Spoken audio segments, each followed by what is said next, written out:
সম্মানিত আশিকের রাসূলেরা, আপনাদের দয়াল পীর আম্মাজানের রওজা শরীফ কাছে মদিনায় হয়তো অনেকে জিয়ারত করেছেন। যে যখন সময় পান জিয়ারতে যায়েন, জিয়ারতে যদি যান নিজেরাই উপকৃত হবেন। আপনার দয়াল মারে বলে আসছে যে জাকিরের তো আমার অনেক ডিস্টার্ব করে হলে নালিশ নালিশ নালিশ, তো আমি আল্লাহর কথা কোন সময় বলি, এক কাজ করে তোমার কাছে আসলে এরা যে নালিশ করে তুমি শুনো।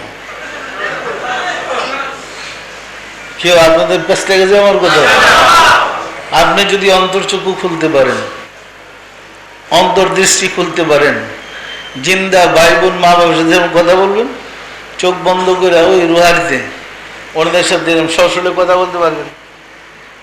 তারা কি কথা বলে আপনি শুনতে পারবেন, জানতে পারবেন। বিশ্বাস হয়, জানা যায়, শোনা যায়। আমি তারা বলছি ঠিক আছে তুমি এখানে থাকো, আমার সমস্যা নাই, তবে কাজটা এইভাবে করো, আমার চাপও কমো, আর মানুষ আমি তোমার কাছে পাঠাই, রক্ষা পাই। কেউ আমার কথা বেশ বুঝ লাগে? বিশ্বাস না হয় আপনাকে নালিশ দিয়ে উপকার হয় কিনা, উপকার হলে তো বুঝবেন। এই গত ৩-৪ দিন আগে একটা মেয়ে মহিলা ওইখানে কর্মী এইসব বাসায় জানিল, ঠান্ডা পড়ছে তো হঠাৎ, তো কাশতেছে, ডিউটি করতেছে আর কাশতেছে। তখন ও মনে মনে বলতেছে, মা আমার 2টা যদি লংয়ের ব্যবস্থা করে দিতেন তাহলে আমার কাজটা বন্ধ হয়ে যেত। লং ছিলেন তো, ওই মশলার লং, এলাচির লং, আমি তো ডিউটি আমি ঠিক মতো করতে পারতাম, কাজ লেগে তো ডিউটি করতে পারতেছে।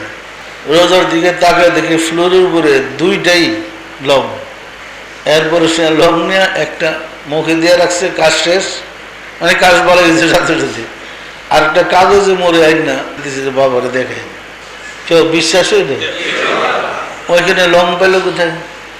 রোজাতে তো লং থাকার কথা না। কে আরেক লোক আমার কাছে বললেন, মানে প্রতিদিন কিন্তু খবর আসতেছে, এমন দিন নাই 2-4টা করতেছে না।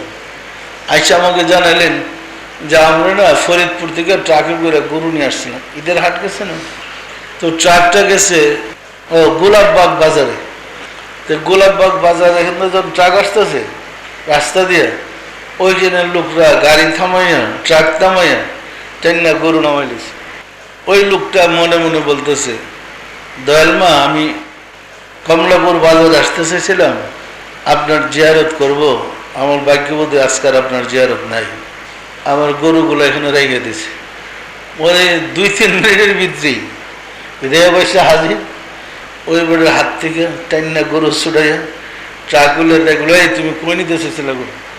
কমলাপুর হাটে। ওই বেড়ে তোর গরু লইয়ে যা। রেব যখন এসে ধরছে, গরু ফলাই ভাগছে। এই যে কানেকশনটা মনে মনে কল্পনা করলো, কাজ তো হয়ে গেছে। পরিষ্কার না পরিষ্কার না? এখন সময় পান, আপনার মা কিন্তু আমার বাহিরে না, সে আমারই। পরিষ্কার? আগে যেমন আমার কাছে সবসময় থাকতো, এখনো আমাদের সাথে যোগাযোগ আছে, মানে জীবন তো তাগার চেয়ে যোগাযোগটা একটু বেশি বাড়ছে। এখন তো আর শরীর দিয়ে টানাটানি করে লাগে না, ইচ্ছা করলে আসতে পারে আর যাইতে পারে। বিশ্বাস আপনাদের? সুতরাং যে যখন সময় পান জিয়ারতে যায়েন, জিয়ারতে যান, সমস্যার কথা বলেন। আসুন রাব্বুল আলামিনের সাহায্য চাই, তিনি যেন দয়া করে আমাদেরকে সিরাতুল মুস্তাকিম উঠালেন। আমিন।